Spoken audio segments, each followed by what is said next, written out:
If you've made it to this point in my video, thank you for watching up until now. There's a ton of BAND-MAID songs that I have never heard, and it was Orange's 11-year retrospective video, and I'd recommend anybody watch it. But it was just little snippets of each song that they have done in the time that they have been together.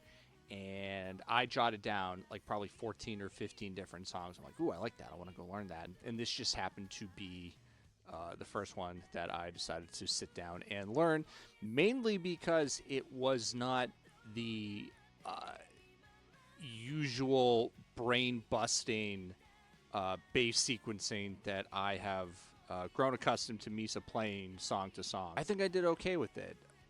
My first finger rolls aren't as clean as I want them to be, but other than that, I think I went just about note for note with what she was playing on what is a very fun song to sit and learn and play and listen to. This was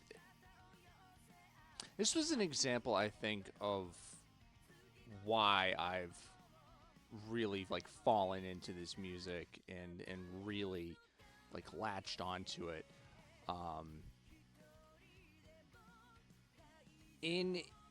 As a standalone song, it is not, the most technically challenging or complicated, but there's like really neat, kind of beautiful things happening here, and it's kind of what I notice now when I listen to a BAND-MAID song that I haven't heard for the first time. I always think of it as like filling your canvas, and what I mean by that is, I'll give this anecdote. So I like Faith No More, the band, and Faith No More did this really long interview documentary piece about the writing and recording of Angel Dust, which came out in 1992, I think. I love that album.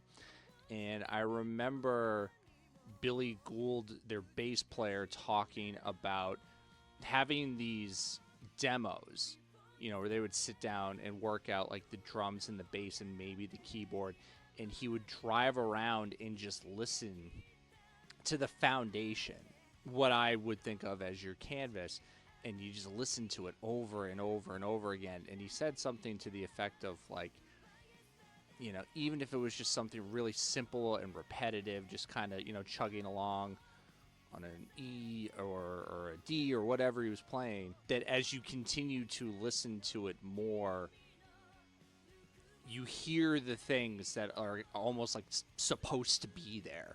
And I think it's a very interesting way of writing music. Maybe painters go through it too. I've never been a particularly skilled artist in that sense, but to just kind of look at a canvas and maybe add a little something and then not know where to go, and you just look at it, or you listen to it in this case, and your brain kind of guides you into what it needs to be or what it is inevitably supposed to be. And I got that sense listening to this song before yesterday, namely with what Konami was doing, which, sidebar, there needs to be some kind of like study on how her brain works musically, because everything I read about how they write their music, Konami seems to be a big driving force in what comes like melodically, and I love her lead playing. I think her lead playing is really strong, and before yesterday to me is an example of her being able to do a lot with a little, because what she's playing is fine. I should say what she's playing by itself is fine. Nothing, again, brain melting or complicated. But in the context of the song, I think it's really, really nice and gives this particular song some interesting depth. And I hear that in a lot of like their older stuff, I guess. And obviously she's grown into a wildly talented guitar player, but also like just always having like music ready to go. It seems like there's always just like, I think she talked about like, you know, if she's not practicing, she's composing. If she's not composing, she's practicing. Like, she's really dedicated to this, and it's very obvious in what she plays. To make my second Faith No More reference in this video, also I was just reading about that album Angel Dust and how they wrote it. Mike Patton had this quote about like, you know, how they evolved, like, and I think this is the struggle, at least for me, and I'm sure for a lot of musicians as well. The idea of being able to take what's up here and then put it here, and then finally putting it out there. I think that's a real challenge. And going back to what I was saying about Konami, it seems almost like second nature. Like, it's just this autonomous thing that she's able to do, where she has, you know, again, back to my canvas analogy, where the foundation is there, the bass is there, the drums are there, Miku playing the rhythm parts. It's like, what can we bring to this without it being like too much? And she puts down like a couple lead sequences in this that I think are very interesting and make the song stand out.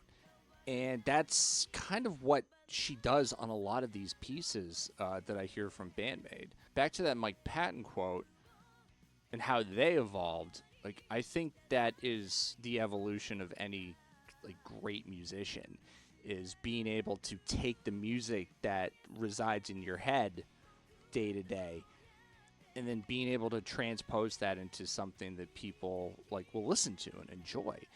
And like, I think that's an aspect of Konami as a musician and an artist that I don't want to say it doesn't get talked about, but I think it's what makes her, in my mind at least, stand out from a lot of other guitar players. After my big channel blow up, after all my BAND-MAID and the Warning videos, someone had a comment, and I can't remember exactly what it was, but it was something like, you know, you're not going to get like the crazy solos, or you're not going to get, you know, this technical, whatever it was. And at least for me, I don't go into this. I don't listen to a piece of music and go, well, I like that, but if it had this, it would have been better. Like, okay, well, I'll just go write my own song then. Add what I want to it, is how I would approach that. I've never heard a piece of music and go, oh, you know, this would have been really good, but there was no solo. Why was there no solo?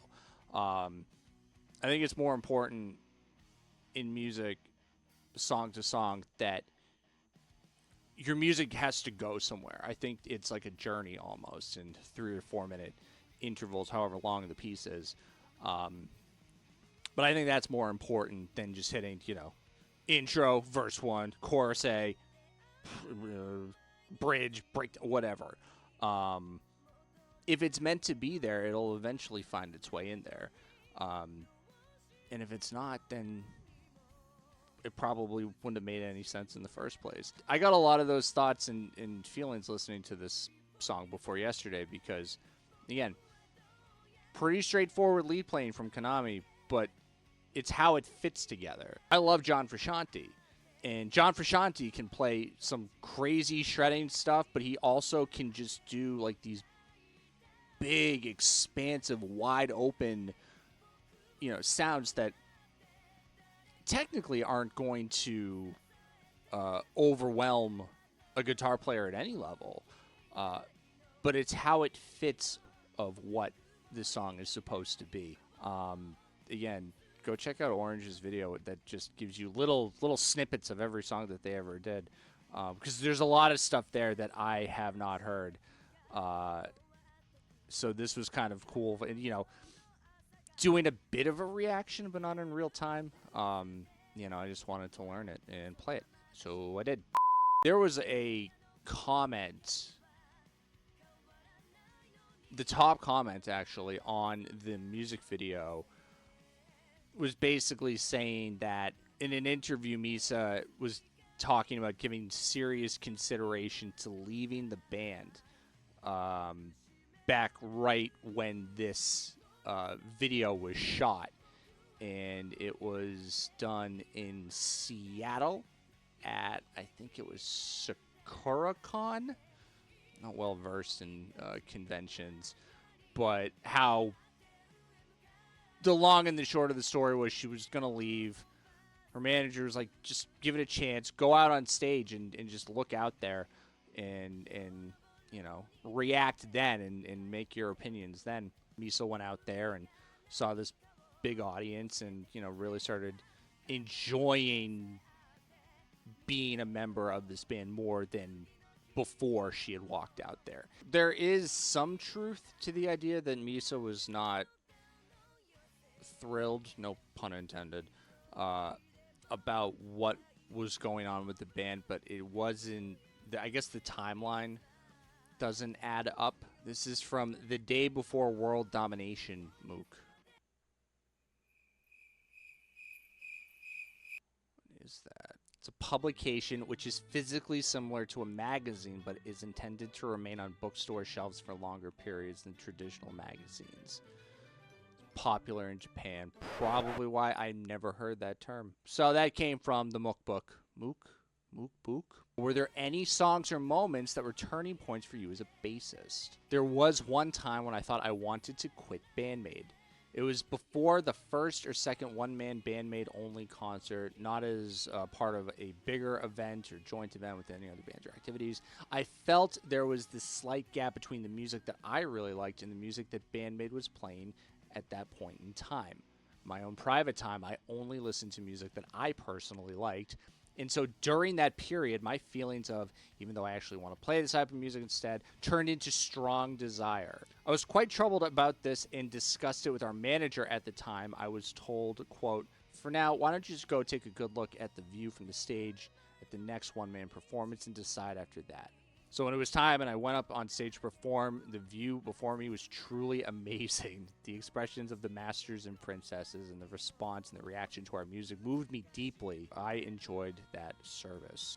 Above all, seeing that view before me made me think this band can go much, much further. I guess if you get into a headspace where you're not happy or you're not overly enthusiastic about the direction that you're going in, you're not going to see a lot of the good things that are happening around you. And in Misa's case, she might not have loved the music at the time or what was going into, I guess, that creative process, but clearly their management was having different thoughts and said, no, like, you guys can do this. Like, there's evidence that you guys can do it.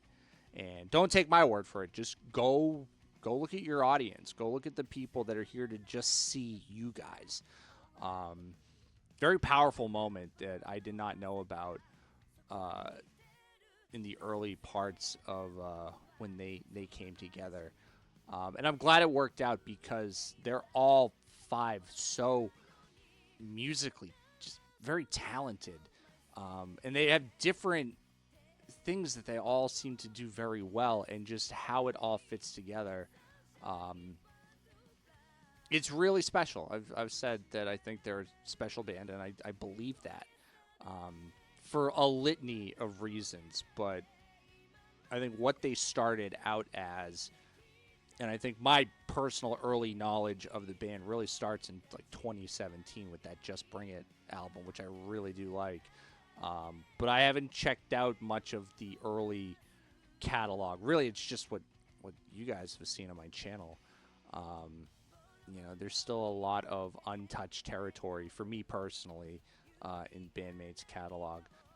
Because I get like kind of, existential and big brained when I think like, well, knowing what I know about them now, if you change one aspect of BAND-MAID, are they still BAND-MAID? Obviously, I like this lineup how it is. I would never want them to change anything. Sometimes bands will change members or they'll lose someone and replace them with someone else.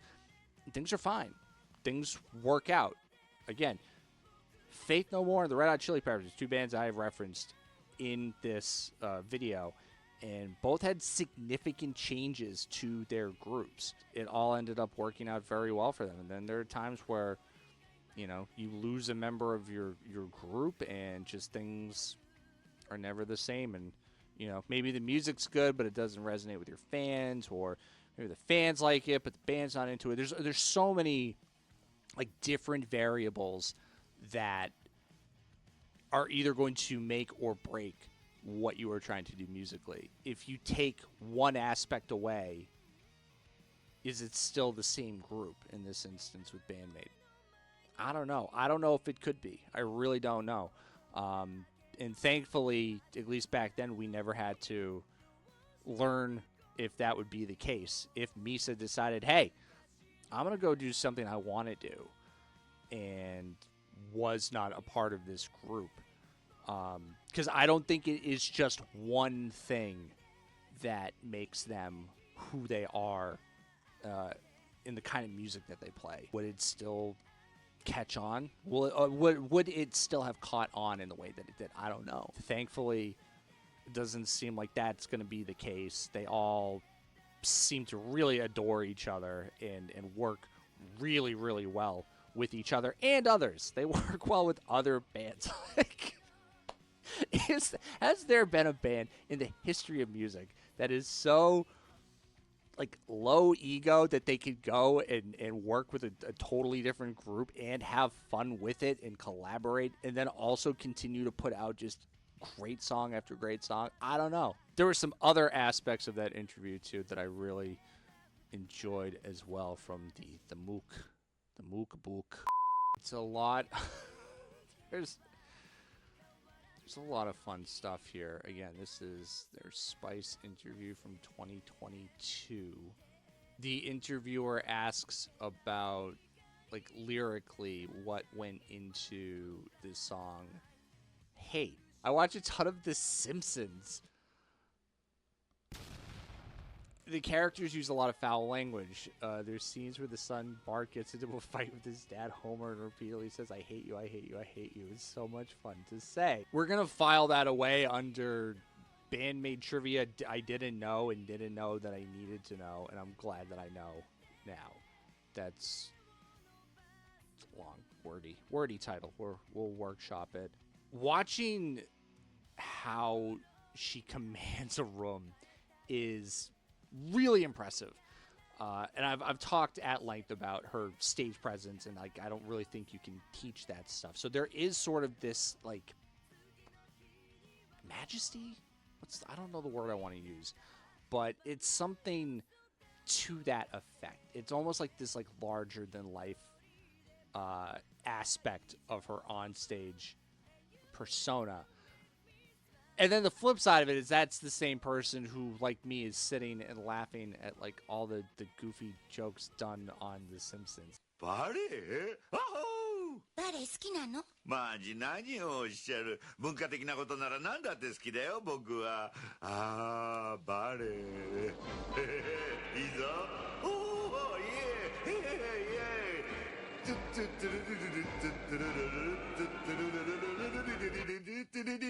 It's the duality of performing for masters and mistresses, or whatever they say, and then when you're done with that, going home, you know, putting on a pair of sweatpants and waiting for The Simpsons to start. Konami follows. This is wild. I also put cat meow.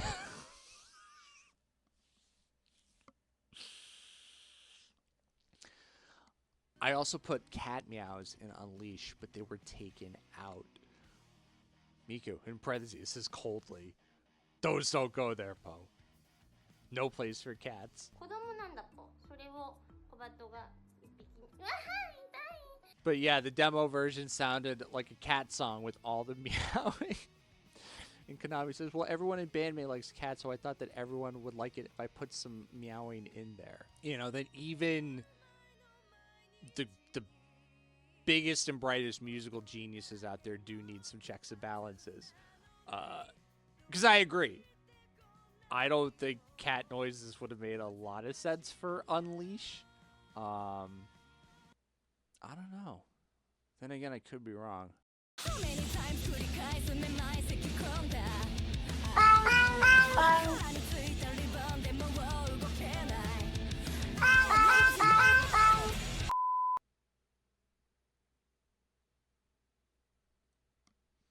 Sorry, I got lost there. Thank you to BAND-MAID. Thank you to the BAND-MAID Redditors who translated the interviews and made it easier for me to read. Thank you to all my subscribers now, new and old. My channel has had a large influx of new audience members, and I'm really happy about that. You know, I sat down over the weekend, Saturday, I think, and I just went through and read and responded to every single new comment that I've gotten over the last couple days. And it's been really thrilling that I'm able to like reach and interact with music fans like literally all over the world. I'm happy that I'm able to talk at and interact with, though, passionate music lovers from all walks of life.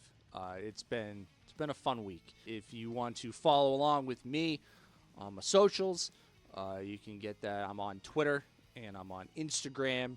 And if you want to support my iced coffee fund, because my day isn't complete unless I've had an iced coffee. In winter, too, by the way. I'm 365 a year kind of guy with iced coffee. You can do that as well. Thank you so much for watching. I will see you in my next video. Roll credits.